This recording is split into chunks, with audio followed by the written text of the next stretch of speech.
Hey guys, welcome to my channel. Today's adventure, I am going to take you through the top 7 things you must avoid on a Mediterranean cruise. Let's do it.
Okay, I have to laugh because I've been wanting to make this video for 2 years. I don't know why, I just haven't gotten around to it. I've been doing a million other things, but I am finally doing this. In 2023, was beyond lucky because I was able to go on one of the most extensive, amazing cruise adventures in the world. I was basically in the Mediterranean for probably 5 to 6 weeks on 3 different cruises in a row. So to say I have experienced a Mediterranean cruise during the summer months is an understatement, because yes, I really did experience it. If you want to check those videos out, they are, I have one on the cruise lines, I have one on every port. So I did a lot of extensive traveling in the Mediterranean on a cruise ship for many, many weeks 2 years ago. And I have always wanted to tell people my experience, the good, the bad, and the ugly of a Mediterranean cruise during the summer. Now, it's funny to me because I did a Norwegian cruise. I did 2 back-to-back cruises on Norwegian and then 1 cruise on Celebrity. They were all kind of interconnected. I started in London and Southampton, and then I bopped all the way around Portugal, Spain, France, down the coast of Italy, all the way around, ended up in Istanbul, went to the Greek islands, everywhere. All through the Mediterranean. So I have a lot of experience and have a lot of suggestion, tips, hacks, and things to really, help guide you, because man, oh man, did I learn a lot. It was an experience of a lifetime, but also one that I got really educated on what not to do. So that's what I want to help you with today. So let's start with my first major tip is to know that when you are going on a Mediterranean cruise, you really, really, really need to be aware of the time of year as summer, which is when most of the Mediterranean cruises are. And just know that June, July, and August, which is when I was taking my cruise, into September, oh my gosh, the crowds. Now, I know the Mediterranean and I know all those ports of call from Rome to Barcelona. They are the most spectacular places in the world to visit. I get it. That's why everybody wants to go. But I was not even remotely prepared for the crowds. I mean, we are talking lines everywhere.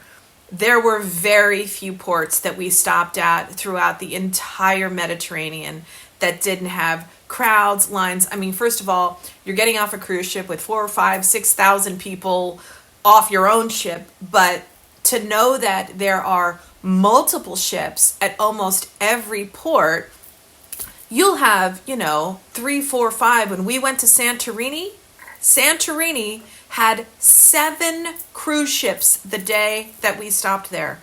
It was insanity. Check out my video on Santorini because, oh my gosh, I was never so excited to go to a Greek island, and I was never so shocked, horrified, and extremely disappointed by my experience at Santorini because of the crowds. Like, truly go watch that video because I learned so many lessons, and that's one of the weirdest experiences I've ever had as a traveler, period. So to say that I'm a planner is the biggest understatement in the world. I actually have as much fun planning my trip and get as much enjoyment and satisfaction as actually going on a trip. I'm a huge planner. I love to plan things, and I am telling you, I took months and months and months to plan out this whole trip. And when I'm telling you, it didn't matter the amount of planning that I put into this to be confronted with the crowd level. We were in Rome in September, and it was an absolute chaotic madhouse. Now, mind you, I live right near Disney World and go to Disney World all the time. Those are crowds. This was next level, because what happens in Europe, like these structures and these beautiful historic things that everyone wants to visit, from the Trevi Fountain to, the cathedral in Barcelona, they're not meant for these types of crowds and these lines and the overwhelming. I mean, it is completely overwhelming, and it is usually extremely disorganized. And there's no amount of reservations, planning, buying tickets online, any of those things that really avoids those crowds. And that is, I mean, as sad as it sounds, that is one of the biggest takeaways from that entire Mediterranean cruise. Was almost everywhere we went, the crowds were just mind-blowingly humongous, like insane. And again, we're talking time of year. You really, really, really want to do your research in the summer. And unfortunately, it really spilled into September, because I was there deep into September. I was in Rome in September, and you couldn't even barely walk through the streets without just, having people everywhere. I mean, Trevi Fountain, you could barely even get near it. It's intense. It's intense. And it was one of those things. I had to learn that lesson the hard way. And there was nothing you could do about it. And then you go, can I blame everyone? Everyone wants to go there. But so I understand that. So it really, really is a major factor in planning this kind of trip, and knowing that summer into fall is a very, very crowded and intense time. And one of the things that I would recommend is to really focus on when you are going to land in those big cities, and making sure that you can try to either plan things that are sort of on the outskirts. Instead of going to Florence, we went to Lucca.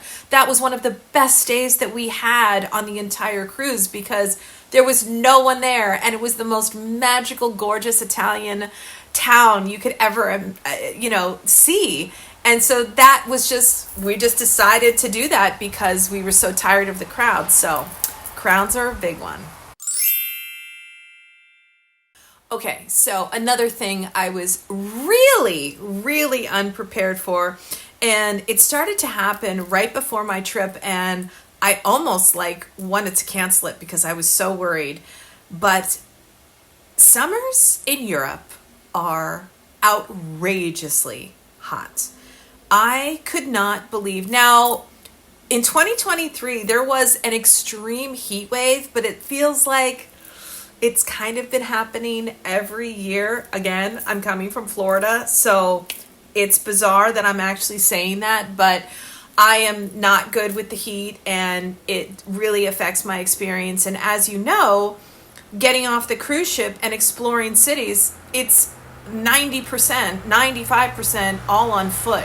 So you want to be outside. You want to be sitting outside at cafes. That's all I wanted to do. I want to be exploring the stores and the sights and sounds, and sit outside and enjoy it. And oh my gosh, the heat in Europe. And as you know, heat in cities is a very different thing. If you've ever been to New York in the summer, it is intense. and humid and hot. And yeah, it just, there's so much walking involved too that you really want to be comfortable. And in that type of heat, for me, it was just like, oh man. And honestly, I was very sad at some points during the trip because I just didn't want to get off the boat because it was so extraordinarily hot. Some people are totally fine with it. So good for them, because like if it doesn't affect you, you're good to go. But that was another thing. So you add that heat with the crowds during the summer. Woof. It was something that as we were going along in the cruise, I really had to take note of, and sometimes just didn't want to get off the boat because it was just too hot. And a lot of these older, cities with these great, fabulous restaurants and cafes, they don't have air conditioning. They have just fans, and it doesn't really do much, but it's really just sort of walking around the city, wanting to explore that in that type of heat can be really, really intense, let alone if you end up having to wait in line at, the Duomo or whatever, you're going to be outside. And so that was something that I really didn't know. I super wasn't prepared for how incredibly hot it was going to be. And that was definitely intense. So that was a big one. Okay. This is a huge one that I would never have really thought about. I had cruised before, not for this length of time, but I had been on cruises before, and I love cruising. I mean, this has never deterred me from doing a cruise. It's just this kind of specific cruise. So the key to Mediterranean cruises are, you really kind of pull up to these ports, and what you'd be shocked about is the ports themselves are not that attractive and are 80 to 90%, they are not in the port city that you think you're stopping in. Obviously, it's like Rome is not on the coast. And so, but what you really have to acknowledge and really, really zero in on before you plan a Mediterranean cruise is how long do you have in that port? Because here's the thing. There are so many ports that are on your itinerary, and I'm air quoting because it is not accurate. For instance, there was on my itinerary, Paris. Oh my gosh, sounds fantastic. Oh no. A boat does not pull up to Paris. A cruise ship does not pull up to Paris. That is not what happens. You pull up to a port called Le Havre. Le Havre is 2.5, 3 hours from Paris, okay? So you can take a bus. Of course, they have lots of options in terms of excursions. That's a 3-hour bus trip. Then you've got to get back. So there's another 3 hours. So you're now 6 hours on a bus to and from. How many hours do you get in Paris? Well, guess what? We were only in our Paris stop for 8 hours. That means you took a bus for 3 hours from Le Havre. That's the port. Stayed in Paris for 2 hours. Barely enough to probably have a lunch and look around at anything, and then you're back on a bus for 3 hours. I mean, this was the kind of thing I was like, I tried to look at it when I was booking, but at the same time, I was like, well, it's probably, maybe not that far or what. And even the ports that the cruise ship would pull right up to the town, it was amazing how much time the traveling to the town or traveling to the restaurant or traveling to the site that you want to see, it actually takes. First of all, just getting off the boat, that can be a thing. I mean, the 2 cruise ships I was on was pretty seamless. I was on Norwegian and Celebrity, so that was okay. But honestly, once you landed, you felt pressured and worried that, you needed to be back, which you do. Like, I mean, we had a rule.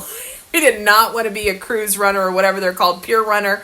Like, we were like terrified. And the farther, like, if we would stop at a port and take a taxi, like for instance, when we were in Bilbao, the port was about half an hour, 45 minutes, but you didn't know for sure, like, could you get the taxi? Is there going to be traffic? I mean, it's stressful and it puts pressure on you, and it's exactly not what you want when you're wanting to explore a town and have fun and find new places and just experience it, but you're always like, looking at the clock. So one of the biggest tips is really understand and look at and focus on how many hours you get at each port, and most of all, how far is your port where you are docking from the actual place that they say that you are going. For instance, Amsterdam, that port was about an hour from Amsterdam, so we only got a few hours in Amsterdam. Civitavecchia is an hour from Rome. That's where so you really only get a handful of hours. So just be sure that you feel like you're getting enough time there, or that you've planned that out properly. I was shocked at how many times that happened, where we kind of landed in a spot, even spots where the cruise port was close to the town. You just didn't feel like you could get comfortable and relaxed and find that, that loungy, restaurant to just hang out. I just always felt like I kind of want to stay close to the ship. I'm worried that it's going to go. I feel pressure at the time.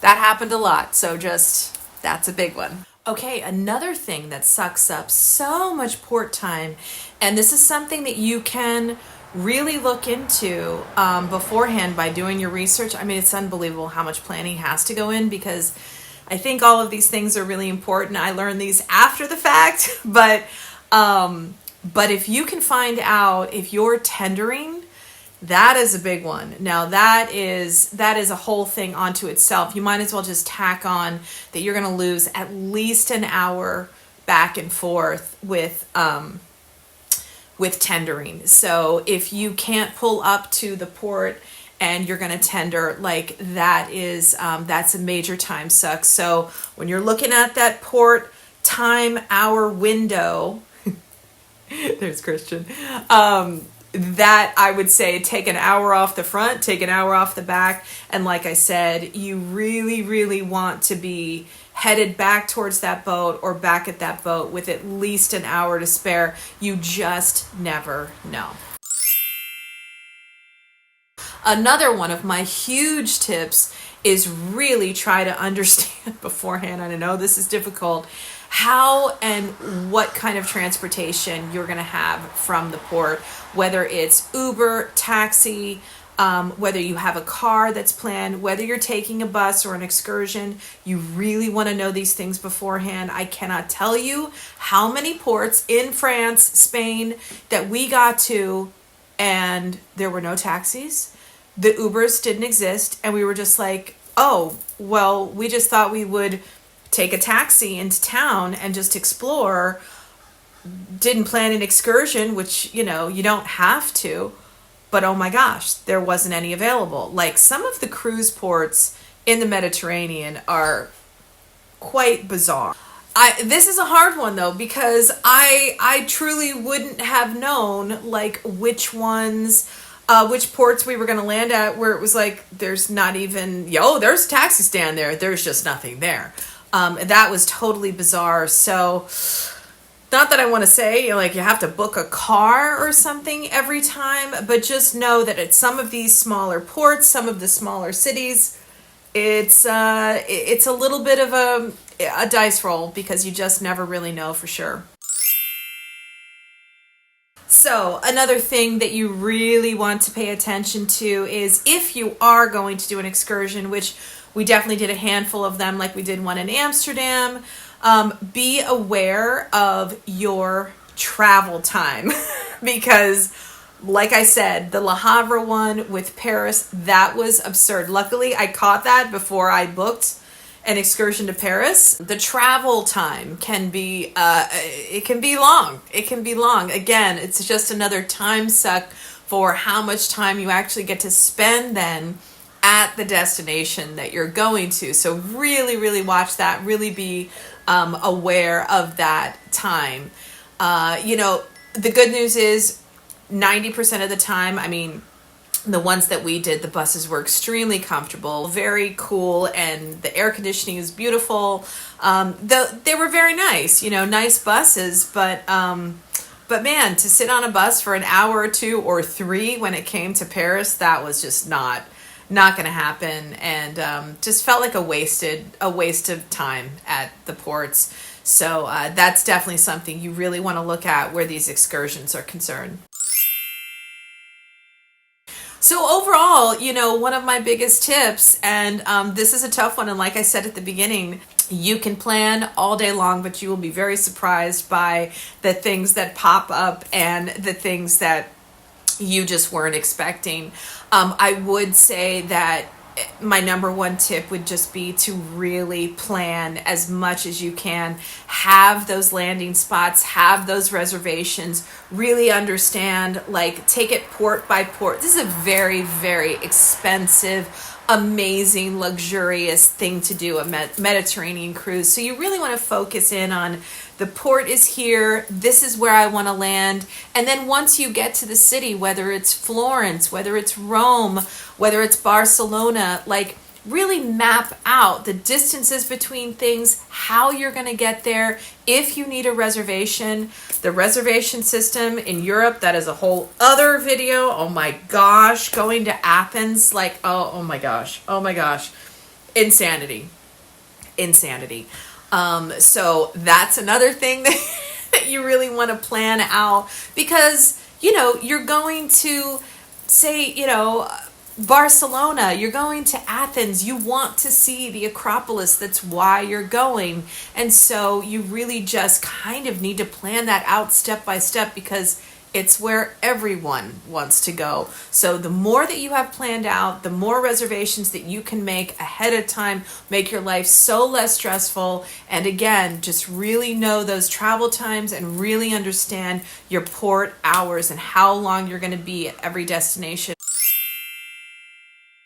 Just plan as much as humanly possible. I don't think you could plan enough to kind of map out the world, so when you land, you feel like you have enough time and you're going to get to see the things that you want to do. And by the way, another huge tip, don't overextend yourself. Don't think you're going to see everything that city has to offer, and allow yourself that time to indulge at those gorgeous little cafes and restaurants and just people watch and enjoy yourself. But like, just try to focus in on one or two major things that you really want to do and try to plan around that, and knowing the distance, knowing how long you have there, knowing how long it gets back, and knowing the transportation you're going to have, as well as a reservation. I know it's a lot, but this is a big trip. It's very expensive. It's worth it.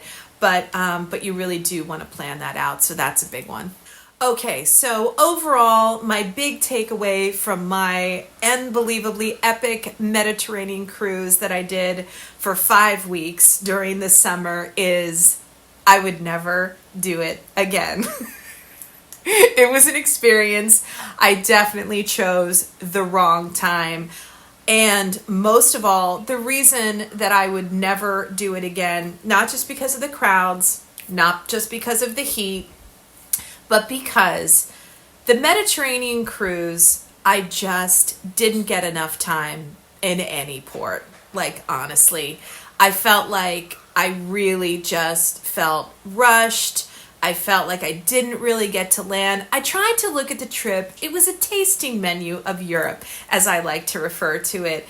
But I truly feel like I did not get to spend the amount of time that I wanted to. And I was shocked at the travel time from the ports to the actual city or destination that was on the itinerary. Was always much longer and much more difficult to kind of navigate and plan out because of needing to get back to the ship in that amount of time. So I don't feel like I would ever do a Mediterranean cruise again. Again, I'd say one of the worst experiences I had was Santorini. That was just so sad and unbelievable. I have never seen crowds like that. I have never seen a more disorganized or crazy atmosphere in such an incredibly beautiful island. And it was a terrible experience. Go check out that Santorini video. Please, please, please, if you're going to Santorini, please check that out, because I learned so much about how to approach and not approach that island off a cruise ship. And that is a big one that I know a lot of people get excited about going to. But the reality is a completely different story. Trust me, I wanted to love that one. That's why it makes me sad. But if someone were to ask me what kind of cruise to do, I would definitely stick with the Caribbean. I hear Alaska is amazing. I think island cruises are the best just because all the islands kind of, have that same sort of feeling, and get on, get off the boat. The cruise itself is really an adventure and a vacation on its own. So I just don't feel like that is the best way to experience Europe. So that being said, I do love cruising. I'm never gonna stop cruising because I love it so much. But yeah, I just feel like there are way better ways to experience Europe and way better times. So my next Europe jaunt will definitely be either during the spring or the fall, or even the winter for that matter. Avoiding those crowds is a huge thing, and will completely change your experience altogether. Also the heat as well. I was very shocked. I really didn't know Europe got that hot in the summertime. And most of all, you just really want to explore these cities. Truthfully, we started our adventure of that Mediterranean cruise with 4 days in London, and that truly was the best time that I had during the entire time. And that wasn't on the cruise ship. It's because I got to spend 4 days just exploring the city and doing all the fun things that I wanted to do, and I had time to do it. And that is truly the reason why I wouldn't do that cruise again. So I really hope that this video helps you. This is not to say this is just my experience, but I wish someone had told me all of these things beforehand, before I even booked it, but before I even went. Because like I said, if it's still something that you want to do, 100%, you should do it, and just try to take those tips that I could give you, because I learned from my experience, and I definitely would want someone to have told me some of those things beforehand in order to plan it out, avoid it, or not do it at all. Who knows? But yeah, I was very lucky to take such an amazing trip. I'm so glad I did it, but I know next time what I'm going to do differently. So I want to thank you guys for joining me, and I'll see you soon.